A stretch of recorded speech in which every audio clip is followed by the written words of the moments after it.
Sadhguru, I'm kind of confused. Lots of times I want to make something happen and I do everything I can and I don't take no for an answer and it happens. Other times I do everything I can and it still won't happen. So are there things bigger than me at control, or is it still me doing it, or how does it actually work? Whenever things don't happen the way you want them to happen, there is a temptation to think and name it as destiny. Because this is a way of dealing with failure. This is not destiny, this is just cheap psychiatry. You're trying to solace yourself to your present condition. If you want to make any situation the way you want it, outside situation, there are a million different ingredients here. Not all of them are you even aware of. Today, science can prove this to you, beyond any doubt. The way you're perceiving life right now through your sense organs, it is only enough for your survival. It is not enough to master your destiny. Today, modern physics and the neurosciences clearly telling you that whatever you're perceiving through five senses are not the way it really is. Here, sun is just setting. For your eyes, it is just going to be dark in a few minutes. But there is a whole host of creatures in this forest. For them, the day begins. So what's light for you is darkness for them. What is darkness for you? Do you hear them waking up? They're saying good morning. Getting started. So what is darkness for you is light for them. So, sense organs are sufficient instruments for survival only. With that, you don't master your destiny. Because if you want to create a situation the way you want it, you have to have some mastery over your life energies. Because ultimately, the whole existence is energy. You can never logically figure out every aspect of life around you. But a lot's happening out of our mind. We want to go on this course, we set it, and our mind takes us there, right?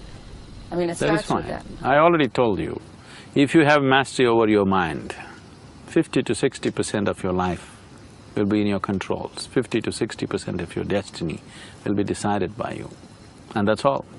Still there's another 40% that you don't like. Okay, but when you said, okay, what you were doing with these practices was introducing you to the Creator, basically, inside yourself, but it doesn't… that's not clear. You do the practices, suddenly your health straightens out, you're not clear you're making this introduction. I mean, it's still hard to understand what's happening. See, whatever situations you're living in, you need to understand, to be human means that you can mold the situations the way you want it. You are not molded by the situations, you are molding the situations the way you want it. But today, most people in the world are molded by the situations in which they exist. That is simply because they're existing in reaction to the situations where they were placed. So their question will be, why was I placed in such a situation? That's the first question. Yes. Is it my bad luck? Is it my destiny that I was born to such parents? Is it my destiny that I am born in such a country or this part of the world or that part of the world? Everything that you know as myself today is just an accumulation of impressions and physical body. What you accumulate can be yours, can never be you, isn't it? So what is you is yet to be introduced to you. It is yet to come into experience, it is in an unconscious state. You're only conscious of small parts of your accumulation. You're not even 100% conscious of what you have accumulated. So you are trying to live your life through your accumulations. You're trying to live your life through what you have gathered, not through who you are. Now, because of the type of accumulations you have developed certain tendencies, so naturally you move in certain directions. Today, science has proved to us, beyond any doubt, that the whole existence is same energy. the air and the water are actually same energy, yes? Yes. H and O are here. When they gather together in the right proportion, H2O, Right. this is it. Right. Very different, isn't it? Yes. Look at the water body, look at the air, very different. Here you can breathe, there you cannot breathe, you'll drown. So now water has certain tendencies. Right now, people believe and eulogize this usually, that the river's destiny is ocean. River's destiny is not ocean. River has no destiny. Because water, because it's H2O, because of a certain gathering, it has acquired a certain tendency. So it is always trying to find its own level. Because of that, it's moving in a certain direction. Here we are, this river or this bunch of streams have been dammed.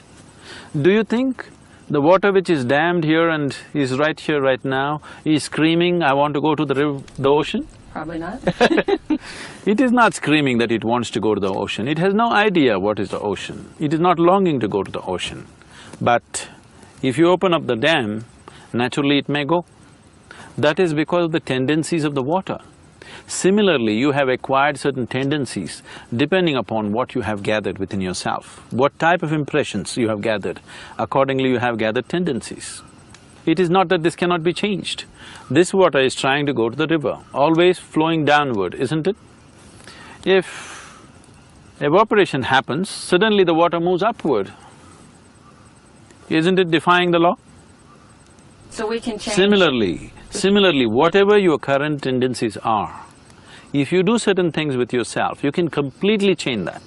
In 24 hours' time, you can completely rewire yourself, irrespective of your past experience of life. Completely. Your genetics, Completely. your DNA, yes. In Irrespective 24 of who hours' your parents were, where you were born, where you grew up, irrespective of all that, you can completely rewire yourself in 24 hours' time. I can show you any number of people who have become like that, totally transformed. That's what we mean by transformation. We're not talking about change, we are talking about transformation. So, what's wrong with the way I am? Nothing wrong. If you ask me, what's wrong in being limited? Nothing wrong. It's just limited, that's all. I'm not asking that. 100 years ago, whatever they believed as their destiny, many of those things, we have taken them into our hands, isn't it today? Varieties of diseases, infections, deaths. All these things we believed were destiny. If 1 million people died of black plague, we thought it's their destiny, it's God's will, isn't it?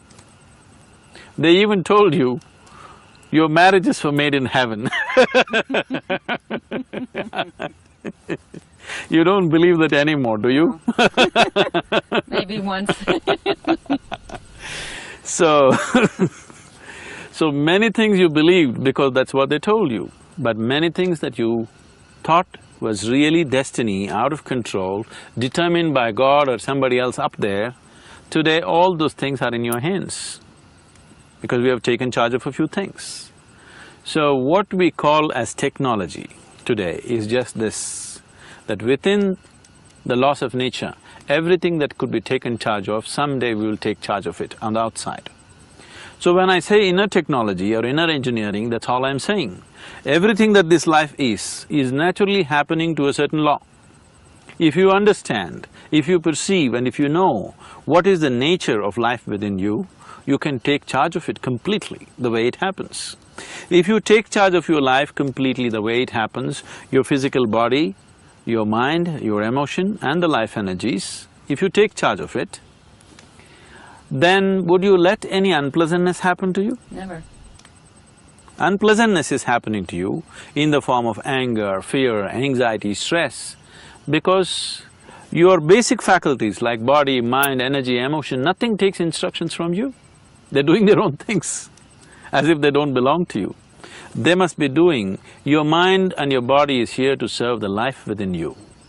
But right now, the life within you is enslaved to your mind and your body. This is a complete distortion of life, the way it should function. You're trying to handle life topsy-turvy, upside down. So no wonder so many things are out of control. Even if things are in control, you're still anxious. Sadhguru, why is it running on its own, the mind? And I mean, where did all this, how did I start it, or how did it get started? Every moment of your life, whether you're awake or asleep, moments of sleep and moments of wakefulness, everything that comes in contact with your five senses is recorded within you on many different levels. On the level of your mind, on the level of your body, on the level of your chemistry, on the level of your very energies, it is recorded. These are the backup systems so that you don't lose your software. This software is what traditionally people are referring to as karma. Karma means a certain accumulated mass of information which has now formed its own tendencies. Here in the East, in India, we refer to these tendencies as vasanas. What vasana means is, literally means smell. So what kind of garbage you have in your head, that's a kind of smell. Accordingly, things happen to you, that's the kind of life you attract towards yourself, that is the direction in which you go. So, this is accumulated impressions. So it is a software that you wrote for yourself unconsciously. Whatever you can do unconsciously, you can also do it consciously, isn't it? So if you start writing a conscious software for yourself, definitely you would write a software of blissfulness and of liberation, not of bondage and misery. You would not cause any kind of misery to yourself consciously. So, essentially the problem is just that you're unconscious of many aspects of life within yourself. You're trying to conduct your life without understanding how this human mechanism functions, what it is about. It is just like you got into your car, you don't know what these three pedals are. In America you have only two, yeah? Okay. You don't know what these two pedals are. Whenever you feel like it, you kick any one of them. You know what a jerky driver you will be? Terrible. Right now, isn't your well-being that jerky? Sort of. It is, isn't it? You went outside, someone told you, you are the most wonderful person on this planet. You are floating on cloud, what number? 9 at least. Only 9? In India we do it on the 11th one. So you came floating on that cloud, you came home and people at home told you who you really are, and it crashes. So your well-being is so fragile. Your sense of happiness, your peacefulness, everything is so fragile. People say, if you sit next to a still lake, you will become peaceful. The still lake doesn't know what is peace, I want you to know this. Peace, or there's too much talk about peace, is a concoction of disturbed minds. Too many disturbed minds, so they're making up this whole business of peace. You don't have to do anything to be peaceful. If you don't mess yourself, you are peaceful. How else to be? I don't know how else to be. You haven't got yourself all stressed out. So now, if the still lake is giving you peace, so all I have to do is take a pebble and throw it into the lake and you're finished. How fragile it is. Now you make yourself in such a way, if you sit here, if the lake doesn't know peace, the lake should become peaceful because of your presence, because these are all inanimate objects. But here, the very source of creation is becoming conscious. I'm not saying it is not there, it is there also, but in a different form. Here it is much more possible to access. Once you have access of that, your presence settles everything around you. What is around you doesn't settle you. Right now, if they want peace, they go to the top of the mountain, a lake or an ocean. No, wherever you go, that whole place should become peaceful. We have sayings like this in India, if one being gets enlightened, the whole world will experience peace. When God… there are poetic ways of expression. When certain yogis got enlightened and they walked through the forest, the trees bloomed out of season. So does it, one enlightened being affects the whole creation in a positive way? Definitely he does. Definitely he does. If you have a small percentage of them, the world would change dramatically. That's what we're trying to create. That's what we're working for, to create at least a small percentage of them. If you create a small percentage of beings who are totally in charge of the life process within themselves, their very reverberation that they create, they can bring peace to the world. At the same time, I am not talking about peace in terms of war and peace. Even if there is no war, there is no peace in human mind. It can create all kinds of chaos. Yes, there is a war being waged upon yourself, within yourself, isn't it? Regularly. If that is taken off, there is peace. If there is no violence in you, the possibility of violence on the planet is remote, isn't it? Definitely. We are always trying to fix the world. Our ideas of revolution is always about fixing the world. We have fixed the world substantially. If you fix it anymore, there'll be no world left. That far we have gone. However much you fix the world, still human beings are not happy because we have not done anything about fixing the interiority. There is no universal salvation without individual salvation. There is no universal transformation without individual transformation. If you, me and one more person are transformed, a small piece of the world is transformed. This is the only way it can happen. It cannot happen from somewhere else. It can only happen from within. So when we talk about spiritual processes, we are not talking about going to temple, mosque or church. We are not talking about looking up or looking down or looking around. We are talking about looking inward, which is a completely different dimension. All your life you looked outward. Look at the irony of it right now. Let me tell you something. This moment you're sitting here, do you see me? Where am I? Right here. Where? Right here. Here. Not true. This light is falling upon me, reflecting, going through your lenses, inverted image in the retina, you know the whole story. So where am I right now? Right here. Yes. So you see me inside of yourself. Where do you hear me? Inside of yourself. Where are the mountains? Where are the mountains? Inside of yourself. Where is the lake? So that's like inside of yourself. This is like some hologram? So, have you seen anything outside of yourself? I guess not. You have not. Your whole perception has always been within yourself. But now the problem is, your sense organs are outward bound. So your sense organs never give you access to the internal, but your whole experience of life is internal. This is the struggle. This is the reason why people are not in charge of their lives. This is the reason why people think their lives are being run from somewhere else. But for me, for 30 years, I've known I wanted to go inward and I've had no luck. Nobody ever does it by luck. Well, even with effort, it didn't work. Let me tell you a joke. You know, our center in Michigan, if you go there in winter, one of the sport for people is ice fishing because the Great Lakes freeze and people go cut a hole in the ice and do fishing. So on a certain day, an old-timer went ice fishing in the peak winter time, just around Detroit.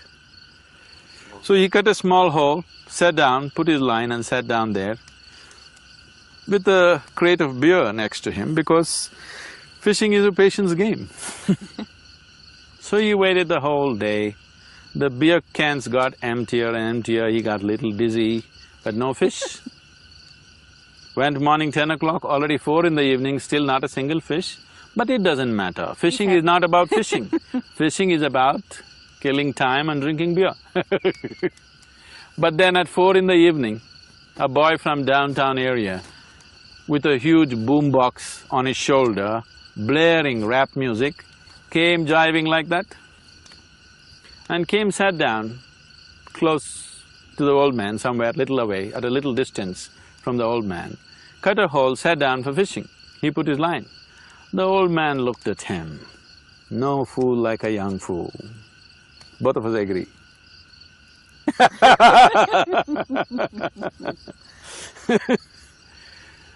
I have been sitting here the whole day quietly and I have not caught a single fish. And the fool comes with blaring music and he hopes to catch fish. And he ignored him and focused on his fishing. To his amazement, within 10 minutes the boy caught a huge trout. He landed a huge trout and it went into his basket. He couldn't believe this. He looked at him. Then he thought, ha, flash in the pan, Luck. ignored it and focused on his fishing. But in another 10 minutes, the boy landed one more trout. Now he could not ignore him. This is not luck. He just sat there looking at the boy. The music was blaring, the boy was jiving, sitting down, and in another 10 minutes he landed one more trout. Now, he kept his he kept his pride aside and slowly walked down to him and asked, "I've been sitting here the whole day and not a single fish. In 30 minutes you have 3 wonderful trout in your basket. What is this? What is the secret?" The boy lowered the music and said, "Roo-ra, roo-ra, roo-ra, ra, rough." So what? The boy repeated, "Roo-ra, roo-ra, roo-ra, ra, rough." The old man said, "I don't understand what you're talking about." Then the boy spat out a blob of something into his hands and said, "You have to keep the worms warm." Oh. You got to do it the right way, otherwise it won't happen.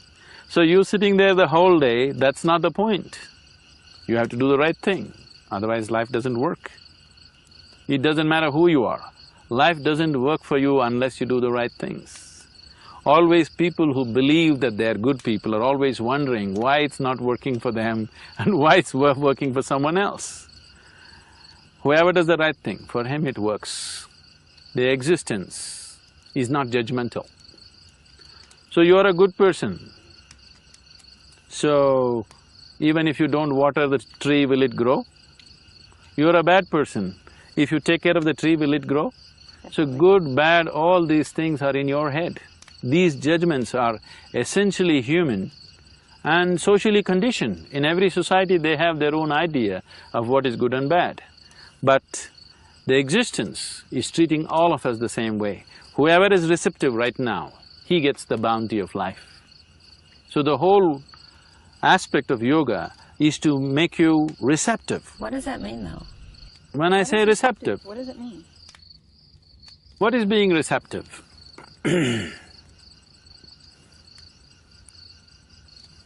I don't know how many years ago you heard of Isaac Newton. He saw an apple falling down. And that's a great observation. I'm sure every village boy knew that apples fall only down. Anyway, he noticed it and the law of gravity was propounded. The apple fell down, that's true. He noticed that, wonderful. But he did not notice the whole big tree has grown up against the gravity. You never noticed that? True. Isn't it? True. The rain is falling down, Right. that's fine. Right. But how did the cloud get up there first? So, there is gravity and there is grace. You are only available to gravity as long as your experience of life is limited to the physicality of who you are. If your experience of life transcends the limitations of the physical, then you become available to grace. Suddenly you function like magic. Other people think you're magic, but you know, you're beginning to access and become available and become receptive to a different dimension of life. And for everybody it is wide open right now. Nobody is better equipped than another person. When it comes to outside realities, all of us are differently capable. What you can do, somebody else cannot do, what someone else can do, you cannot do, this is how it is. But when it comes to inner possibilities, all of us, every one of us, every human being is equally capable. You are not any less capable than a Buddha or a Jesus or anybody for that matter. Now you are looking at me in a certain awe because of the way I live. You are not less capable than me when it comes to inner realities. When it comes to the outside, we are differently capable. For sure you can't drive like me. For sure. But you could meditate like me, nothing to stop you. You can be joyful like me, you can be blissful like me, nothing to stop you. But outside physical capabilities are different, they're acquired. But inner capabilities, all of us have to the same extent. Unfortunately, never explored, never accessed.